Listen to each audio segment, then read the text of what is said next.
마켓 쇼쇼쇼 1부의 마지막 코너로 인사드리고 있습니다. 이정의 넥스트마켓 함께하고 있는데요.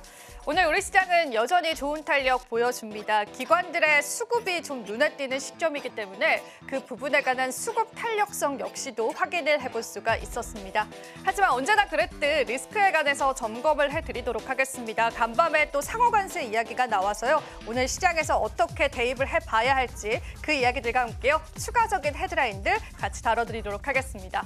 최근에 트럼프 행정부 들어와서 정책적인 불확실성이 커져가고 있다라는 이야기들이 있더라고요. 그래서 관련한 내용을 가지고 왔는데요. 실제로 정책 불확실성 지수를 확인을 해보니까 트럼프 1기 행정 때보다 지금이 조금 더 불확실성 지수가 높게 나타났습니다.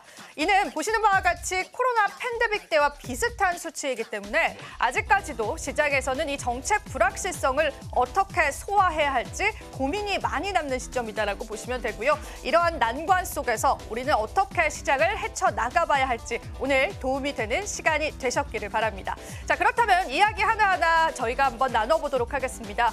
간밤에 상호관세에 관한 로드맵이 나왔는데 트럼프가 어떤 이야기를 했는지 키포인트적으로 한번 짚고 가면 좋을 것 같습니다. 미국을 속이고 있는 국가들이 많다라고 발언을 했습니다. 그리고 각 나라가 미국에 부과하는 만큼 동일한 조치를 부과하겠다라고도 이야기를 했는데요. 어떤 이야기냐면 그러니까 미국이 수출하는 국가에서 많은 관세를 부과하게 되면 그 부분에 따라서 미국도 관세를 부과하겠다라고 이야기를 한 겁니다. 조금 더 쉽게 풀어볼까요? 눈에는 눈, 이에는 이의 작전을 펼치겠다라는 건데요. 그만큼 이 관세에 관해서는 각 나라별로 다른 조치들이 이루어질 것이다라고 예상되고 있습니다. 바로 이러한 이유들 때문에 관세에 관해서 어느 정도 가이드라인이 나오려면은 그만한 시간이 걸릴 것으로 예상이 됩니다. 그 시간을 벌었다라는 점에서 오늘 국내 증시가 안도 랠리를 펼쳤다라고 해석을 해보시면 되겠습니다. 하지만 우리는 다가올 리스크들 점검을 해봐야겠죠. 자, 트럼프가 했던 이야기 중에 한국에 관한 발언이 있었습니다. 그 발언들을 한번 발췌를 해봤습니다. 한국 같은 동맹국이든 상관이 없다라고 이야기를 했고요. 모든 나라에게 다른 방식으로 우리를 이용하고 있다라고 꼬집기도 했습니다. 이게 어떤 이야기냐면요. 사실상 관세를 몇 % 먹인다라는 그러한 이야기보다는요.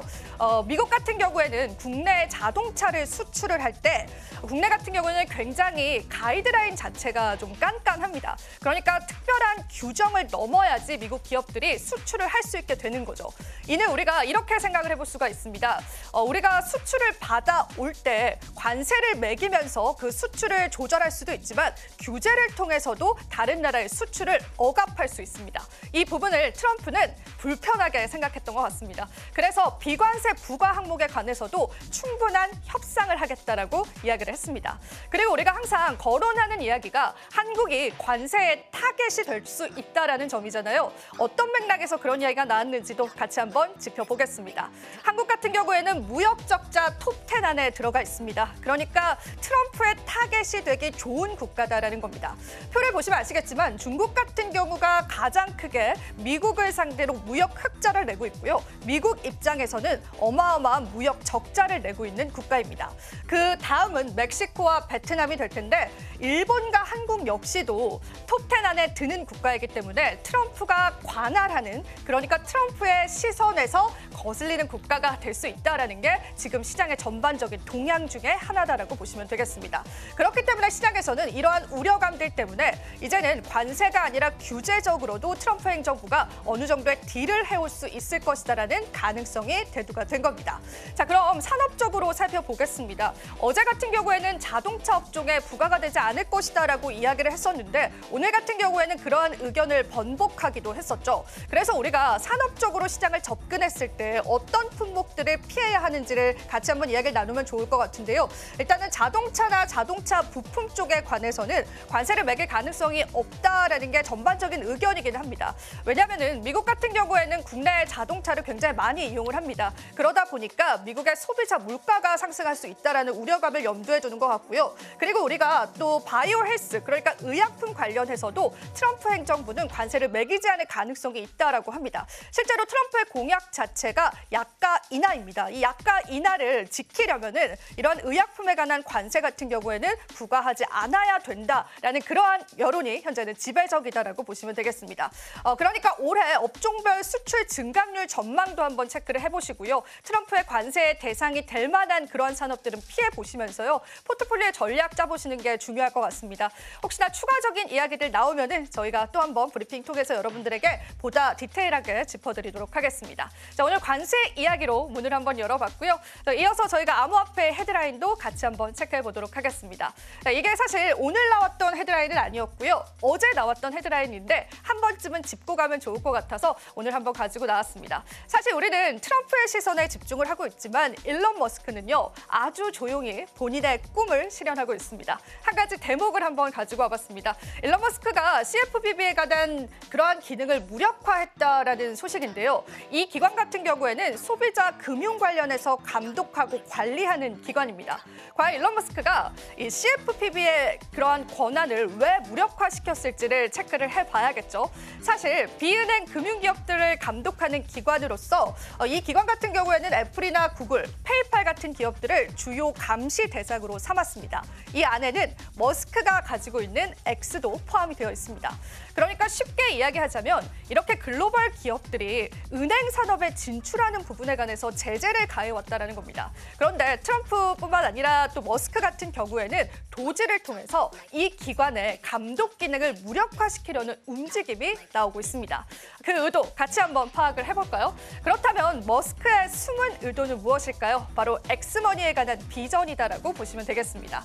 자, 오늘 제가 시바견에 관한 사진을 가지고 왔습니다. 자연스럽게 도지코인이 떠오르시게 되죠. 실제로 머스크는 X라는 SNS를 인수했을 때 사실상 SNS 플랫폼만으로 사용할 의도는 없었습니다. 그러니까 결제 플랫폼을 만들겠다라는 그의 빅피처가 숨어져 있었던 거죠.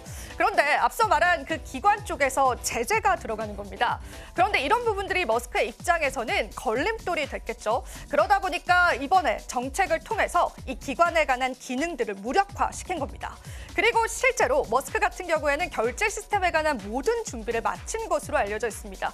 그러니까 순차적으로 일단 X에 관한 결제 시스템 도입과 함께 이 부분을 머스크가 사업적으로 이용할 가능성은 크다라고 보시면 되겠습니다. 실제로 온 우주의 기운이 일론 머스크를 향해 가고 있다라는 이야기 들으셨을 겁니다. 지금 애플 측에서도요. X에서 광고를 게재하는 부분을 중단했던 걸 다시금 15개월 만에 해제하기도 했고요. 이제 X를 통해서 애플의 광고를 볼 수 있게 됐습니다. 전반적으로 일론 머스크가 사업을 영위하는 데 있어서 정말 좋은 환경들이 현재는 펼쳐지고 있다라고 보시면 되겠습니다. 그리고 머스크는요. 도지코인을 결제 시스템으로 사용할 수 있다라는 언급을 하기도 했었죠. 그에 따른 가능성들 우리가 대보면 좋겠습니다. 자, 그렇다면은 시세로 바로 넘어가서요. 오늘 암호화폐 시황 같이 한번 살펴보도록 하겠습니다.